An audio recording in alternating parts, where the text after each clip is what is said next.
Bueno, volvemos a un tema que no sé si han hablado de una tal cuarentena. ¿La escucharon hablar alguna vez, la tal cuarentena? Qué va. Bueno, cuarentena en familia. Y ahí cada uno dice, hace esta expresión, decímelo a mí. Somos 5, somos 4, vivimos acá, vivimos allá, tenemos, no tenemos, nos falta, nos terminamos de conocer, nos terminamos de separar, nos terminamos de unir, qué sé yo, tanta cosa. Bueno, un estudio indica que el 30% de los argentinos asegura que la dinámica de las relaciones empeoró. Con la suspensión de las clases como estrategia para combatir el coronavirus, las familias obviamente se vieron frente a un gran desafío de acompañar en un rol más protagónico las tareas de los más chicos. Bueno, según la presencia de cada uno y también las posibilidades de cada uno. Y vamos a hablar de cómo esto afectó la dinámica en las relaciones, según una investigación de la Universidad de Buenos Aires. Y lo recibo a Gustavo González, que es director del Observatorio de Psicología Social Aplicada de la Facultad de Psicología de la UBA y uno de los líderes de este informe. Gustavo, buenas tardes. Sebastián Shapiro lo saluda en Duplex, aquí en el 2 de Bahía Blanca. ¿Cómo le va? Hola, muy bien. ¿Cómo estás, Sebastián? Muy bien, acá estamos, cuarenteneando un poco podrido ya, 200 días, Gustavo, basta de esto. Y bueno, hay que soltar un poco. Antes, incluso a un dato previo al de qué es lo que está ocurriendo al interior de las familias en cuanto al estado de ánimo de los chicos. Otro dato muy alarmante, digamos, de nuestro último estudio, que es el estudio 12. O sea, nosotros estamos haciendo un monitoreo del impacto en lo psicosocial desde que comenzó la pandemia, ¿no? Uh-huh. Este es nuestro estudio 12, que tiene 3.664 casos, o sea, es una muestra muy amplia. Y un dato previo es lo que estás diciendo, cuando le preguntamos a las personas en general, ya no vinculado con los hijos, cómo se sienten, cuál es su estado de ánimo actual, y aparece hartazgo, cansancio, angustia, tristeza, depresión, ansiedad. ¿No te aparece No hay una buena, como decimos en la jerga? Che, tirame una buena, una para el equipo. No hay. La única con una frecuencia, la primera buena que sale es tranquilidad. Tampoco es para tirar manteca al pecho en relación con los estados anímicos, ¿no? Pero creo que estamos viviendo momentos muy difíciles, muy complejos. A su vez vemos el día a día de lo que está ocurriendo en nuestro país y eso todavía nos preocupa aún más, ¿no? Uh-huh. Entonces, nosotros estamos monitoreando, como te decía antes, la curva de salud mental, y lo que vemos desde el día 100, o sea, hace ya bastante, es que todos los indicadores de los que se llaman emociones negativas, que tienen mucho impacto en el malestar psicológico. Las emociones negativas son la ansiedad, la depresión, pérdida de sentido de la vida, angustia. Todas estas han ido en aumento, haciendo una metáfora o una analogía con la curva sanitaria. Uh-huh. Nosotros alcanzamos, en términos de salud mental, alcanzamos el pico, pero nos quedamos ahí. Es decir, los valores han quedado realmente muy altos, y eso para nosotros es muy preocupante en cuanto al pronóstico, porque es muy probable, el escenario más probable es que esto ya está cronificándose, y que por lo tanto luego tengamos consecuencias de situaciones postraumáticas. La gente está agotada cognitiva y emocionalmente, y cuando la gente está así, hasta pierde capacidad, tiene un impacto incluso directo en lo económico, en lo laboral. ¿No te parece que no solamente está el virus, no está Gustavo, discúlpame, ¿no te parece solamente que está el virus, que por supuesto se ven en las cifras que hay cantidad de contagios en diferentes ciudades de la República Argentina, sino que además o sea, el virus está latente con el riesgo de enfermarte y que te pase como te tenga que transitar o como te toque la enfermedad? Y otra cosa es cómo te enfermas hacia adentro, económicamente, socialmente, vincularmente. Esa es una enfermedad que está latente, que se va a desarrollar en los próximos 2 o 3 años, que va a explotar también por otro lado, porque esto es lo tangible por un lado y lo intangible por el otro. ¿Coincidís? Sí, absolutamente, y la única corrección que haría es que no es tan intangible en la medida que lo podemos evaluar, ¿no? No, claramente. Digo que lo tangible es desde el punto de vista informativo. Uno dice, no, hay por tantos supuesto, casos, hay tantas cámaras, entendí, pero ¿cuánta gente hay con depresión? Gente que no abre su remarcar negocio, que no un factura, que tiene 1000 por quilombos, supuesto. que con la familia, que no puede ver a su mamá, a su papá, que el hijo, que uno que está enfermo, que lo tiene Es que que- trasladar, 1000 situaciones. Es que lo que ha ocurrido en general en el mundo, ¿no? Empecemos por ahí, es una crisis inédita, que parece incluso sacada de la peor pesadilla de ciencia ficción, en el siglo XXI la gente encerrada en su casa, sin posibilidad de trabajar. El mundo estalló con esta crisis, pero especialmente Argentina, es como que tenemos la desgracia de ponerle lupa a los problemas que otros tienen y dimensionarlos de otra manera y agrandarlos. En nuestro caso, finalmente, la política sanitaria, que al principio parecía, y que tenía buen apoyo de parte de la población y que parecía acertada, hoy está demostrando que no lo fue. Entonces, seguimos con el riesgo sanitario a full.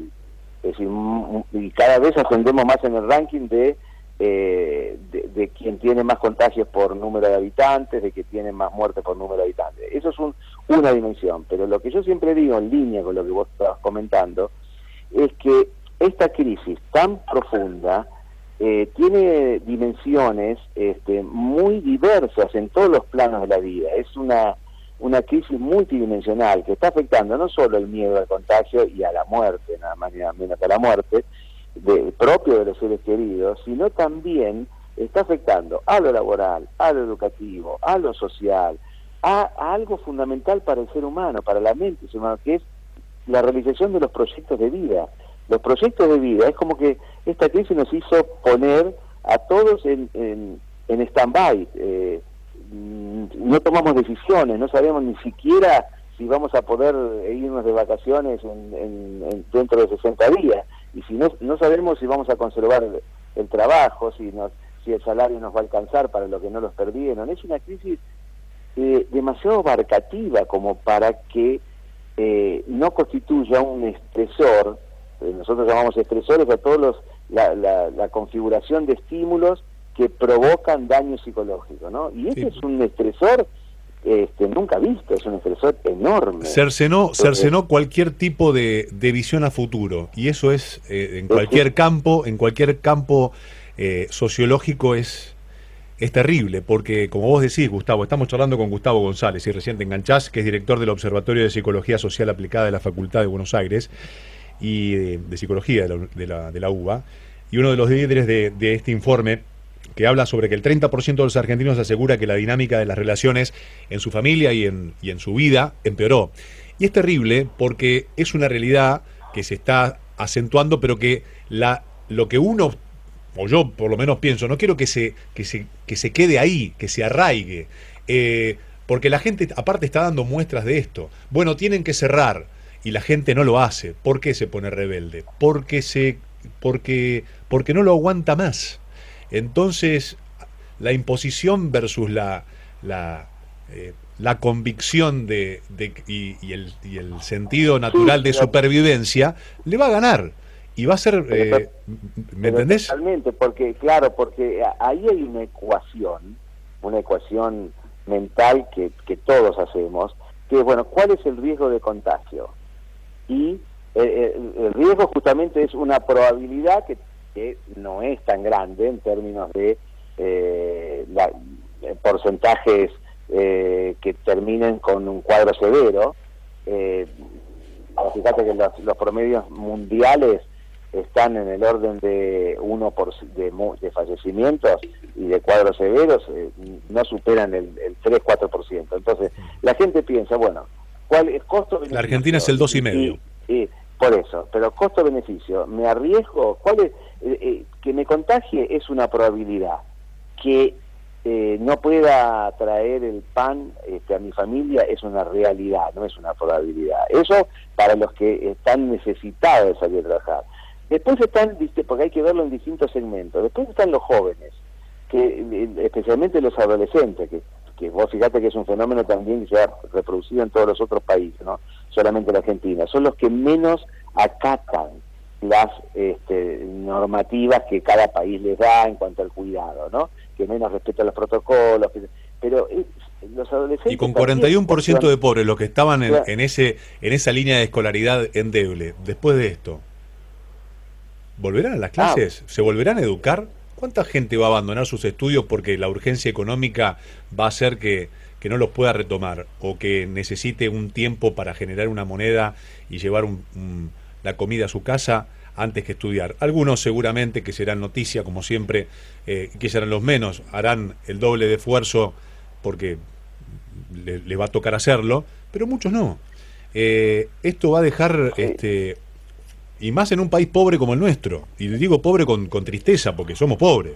¿No es? Uno mira a la Argentina con la riqueza que tiene, que no lo puede creer, que esté sumida en lo que está sumido, pero encima, que sos un país emergente, para evitar decir tantas veces la palabra pobre, te toca esto, y bueno, tenés un montón de aristas que me parece que van a ser... Fíjate que el último dato que tenemos del INDEX es para el segmento de los chicos de 5 a 16 años, tenés el 56% de pobres, 56%. A ver, de vuelta ese dato del INDEC.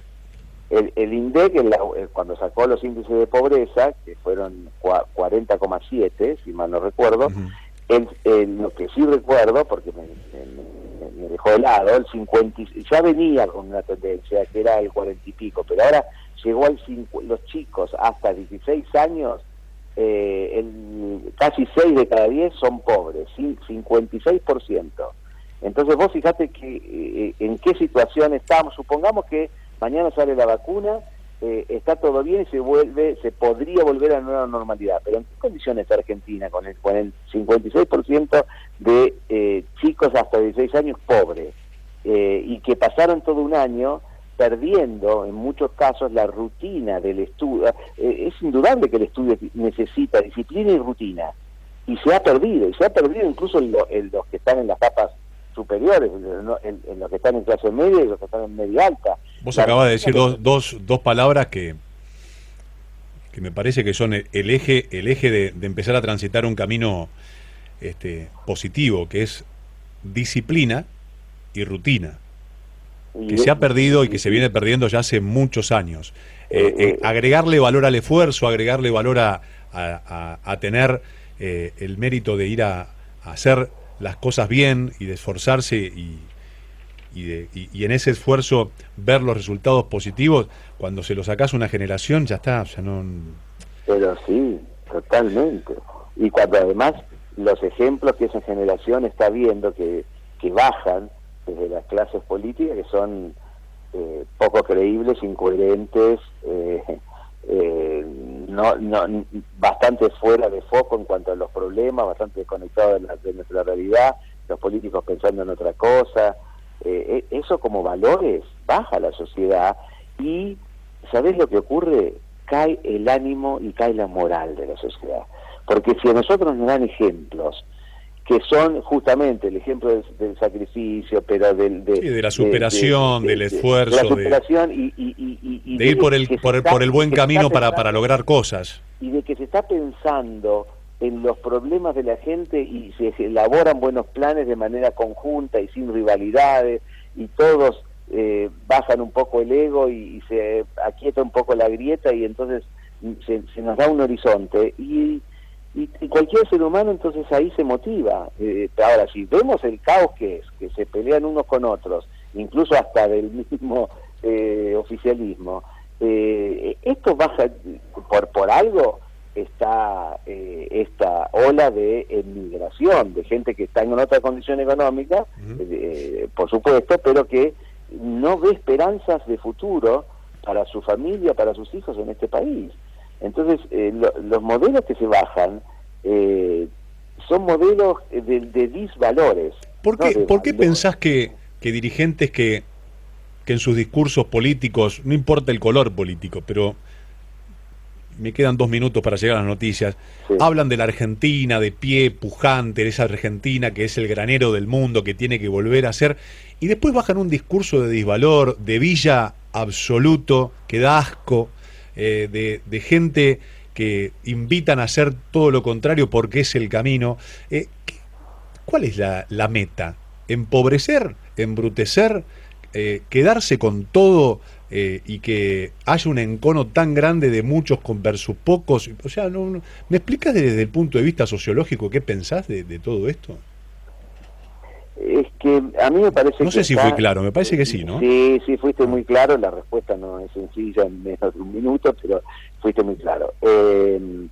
A mí me parece pero que... me da una bronca, te juro, como un tipo... Yo tengo 46 años, he laburado y laburo toda mi vida. Me da una bronca todo esto, me da una bronca y me da tanto asco que, viste, sí, ya pero, uno no aguanta más, viste, esto es una cosa... Mira, de una manera súper resumida, yo creo que no lo podemos ver solo desde el análisis sociológico, hay que verlo desde el análisis sociológico, cultural, psicológico y de capacidades. A mí me parece que tenemos un combo en Argentina desde hace muchas décadas que combina incapacidad de los dirigentes. Vos fijaste la gente que llega al Congreso, ¿no? Desde el que mama una Lola, como ahora la que lo reemplaza, que parece ser, que no sé si te enteraste cómo juró y... Sí, la escuché, sí. Bueno, llega cada uno... Sí, sí. Hay mucho, el antiejemplo de muchas cosas, sí.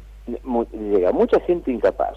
Después, hay una casi mística religiosa con una ideología que atrasa 70 años y que no encuentra las soluciones, pero ni siquiera para algo que todo el mundo tal vez sacando a Venezuela ya logró, que es tener una moneda, que es tener cierta estabilidad institucional. Entonces están copados con una ideología que además se da de cabeza contra la otra mitad de la gente que vive en nuestro bendito país, y por lo tanto se genera la grieta. Entonces tenés una ideología exacerbada, con una condición casi militante religiosa, tenés incapacidad, y luego tenés cuestiones psicológicas, porque yo también, yo tengo unos cuantos años más que vos, y digo, pero finalmente estuve fui partícipe de una generación que no supimos darle una salida a este país, y cada vez desde que yo tengo conciencia, este país siempre fue más para atrás que para adelante. Y tenemos el raro logro, tal vez uno de los peores logros, que es que nuestros hijos, desde la generación anterior a la mía incluso, nuestros hijos siempre están peor que los padres. Eso es un indicador de lo peor que le puede pasar a una sociedad, que siempre la calidad de vida de una generación a otra baje. Entonces, esto hay que verlo también desde el punto de vista psicológico, en el sentido de qué personajes hemos tenido que tolerar y que actualmente estamos tolerando. Yo no me explico cómo alguien no le pone coto a la vicepresidenta. Y si es uno de los grandes problemas que tenemos, y es un problema psicológico, porque netamente es un problema psicológico de ella, que va por todo, que no tiene límites, que es una personalidad absolutamente psicopática. ¿Y cómo no hay nadie que la pueda enfrentar? Pero eso no lo puedo explicar sociológicamente, lo tengo que explicar psicológicamente. ¿Cómo se le impone a todo el mundo y genera estas consecuencias que son nefastas? Fíjate que desde que asumió como vicepresidenta, lo único que hizo, no le dio una sola palabra a la gente respecto de la crisis del coronavirus. ¿La escuchaste decir algo, hacer nada? Ahora está todo el día hablando de los jueces que la juzgan. Y bueno, en ese sentido, es un país surrealista el nuestro. ¿Cómo podemos en el siglo XXI aguantar una cosa así?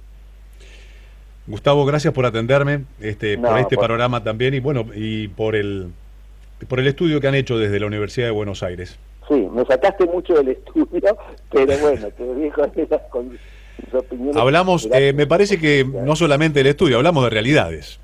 Sí, está bien. Bueno, este es un programa que el otro día me preguntaron ¿de qué es el programa? Bueno, el programa es, nosotros le contamos a la gente lo que le pasa a la gente, después cada uno saca sus propias conclusiones. Muy bien. Un abrazo grande.